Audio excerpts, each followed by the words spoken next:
Vision, tu es dans l'œuf. Les points 0.2 sont arrivés. Des podcasts traduits automatiquement sur Spotify. La recherche Google, Simply the Best, dit EDQ. Johnny et Sam. Mercredi 27 septembre 2023. Fabrice Neumann. Benjamin Vincent. La quotidienne iWeek, épisode 466. Bonjour à toutes et à tous.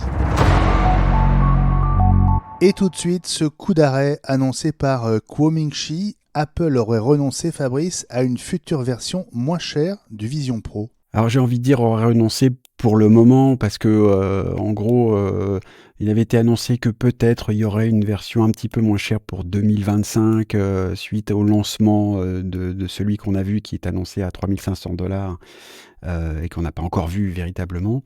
Je suis pas tellement étonné parce que on sait aussi que Mark Gurman avait indiqué que selon ses estimations les $3500 correspondraient quasiment au prix de fabrication. Donc ça veut dire qu'on serait sur un appareil avec une marge extrêmement faible, voire inexistante, ce qui est quand même très nouveau pour Apple, ce qui souligne le fait que Apple croit vraiment qu'il s'agit d'une nouvelle plateforme et qu'ils sont prêts à miser et à investir dessus. Donc s'il y a une version un peu moins chère plus tard, ce sera peut-être en 2027, on verra bien, mais en tout cas c'est pas étonnant.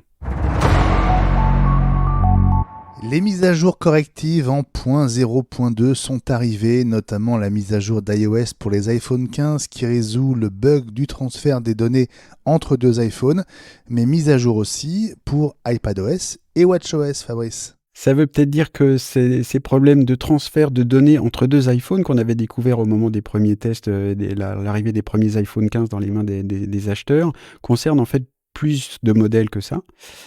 J'ai vu ça effectivement, la mise à jour est arrivée sur mon iPhone SE de 2020 et donc peut-être aussi sur iPadOS et WatchOS.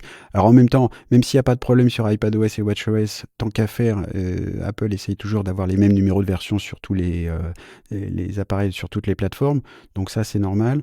En tout cas c'est très bien, ça veut dire que ce problème est derrière nous et que les gens qui vont acheter des iPhones aujourd'hui n'auront plus ce problème pour passer de l'un à l'autre. C'est quand même important parce que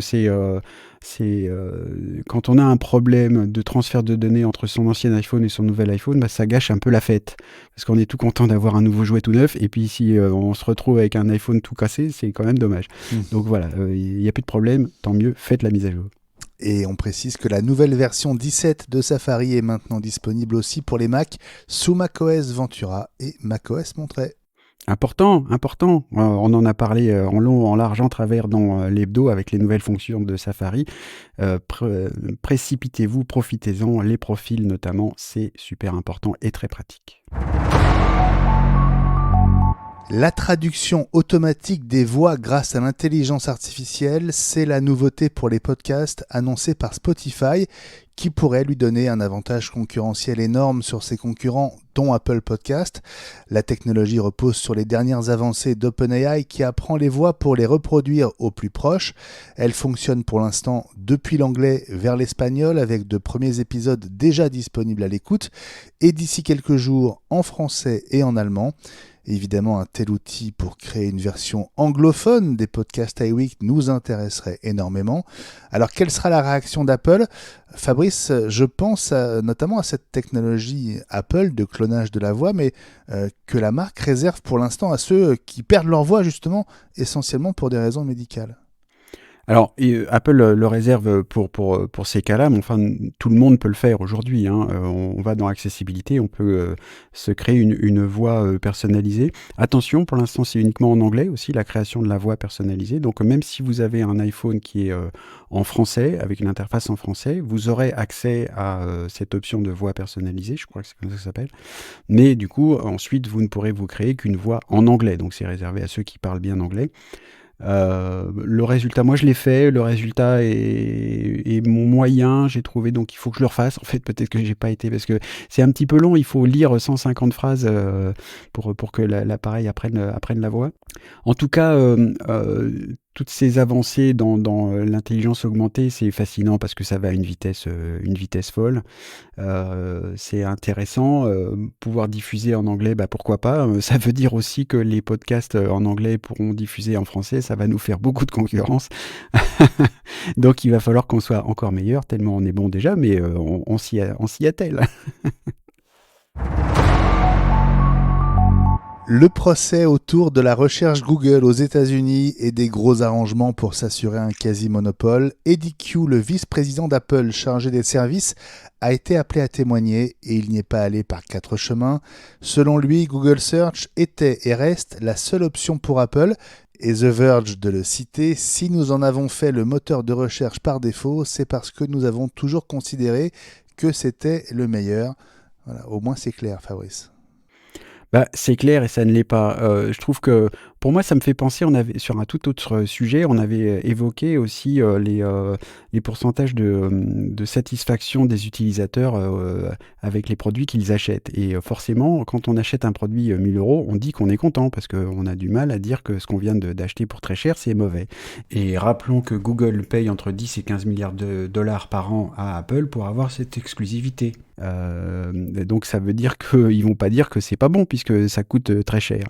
Je pense que il y a aussi des intérêts communs entre Apple et Google dans ce domaine pour éviter que l'un ou l'autre soit considéré comme monopoliste.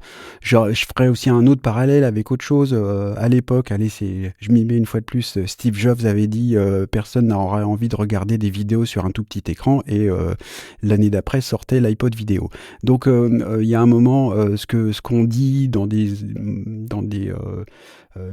instances publiques officielles comme ça, je suis pas sûr que ça ait une grande valeur en fait. Forcément, on dit que ce qu'on a fait c'était très bien, sinon on l'aurait pas fait. Voilà, donc on verra bien ce qui se passe, mais moi je serais pas étonné que finalement, dans pas si longtemps, Apple change de moteur de recherche, notamment quand ils seront prêts avec leur propre intelligence augmentée. Voilà, et les derniers bruits disent que le montant du chèque serait plus autour de 18 à 20 milliards de dollars par an. Bah, c'est peut-être que justement, Google n'est pas tellement le meilleur que ça. Ils sont obligés de payer de plus en plus pour garder l'usage unique chez Apple. Donc Apple a beau jeu de dire, dis donc, vous êtes bon, mais peut-être pas tant que ça, donc payez plus. Et puis Johnny Ive multiplie les collaborations avec son studio de design Love From et il est en discussion avec Sam Altman, le CEO d'OpenAI, le créateur de ChatGPT, pour l'aider à créer un matériel dédié à l'intelligence artificielle. Et ça, forcément, ça donne envie d'en savoir plus. Bah oui, l'historique de Johnny Ive en termes de design n'est plus à démontrer. Ce serait intéressant de savoir ce qu'il en tire comme conclusion. Pour lui, qu'est-ce que veut dire l'intelligence augmentée, la conversation? Est-ce que c'est en même temps, il y a eu des annonces d'Amazon il y a 2-3 jours avec les nouveaux Amazon Echo par exemple, et Amazon investit beaucoup dans l'intelligence augmentée aussi pour améliorer la conversation. Depuis que ChatGPT est devenu très connu, on est beaucoup à se dire c'est quand même dommage que ce soit pas intégré dans les assistants personnels comme Siri, comme Amazon, justement Alexa et comme l'assistant Google. Donc avoir un appareil chez soi avec lequel on peut converser de manière plus efficace qu'aujourd'hui, tant qu'à faire, s'il pouvait être joli à regarder en plus, ce serait intéressant. La quotidienne iWeek. Reviens demain.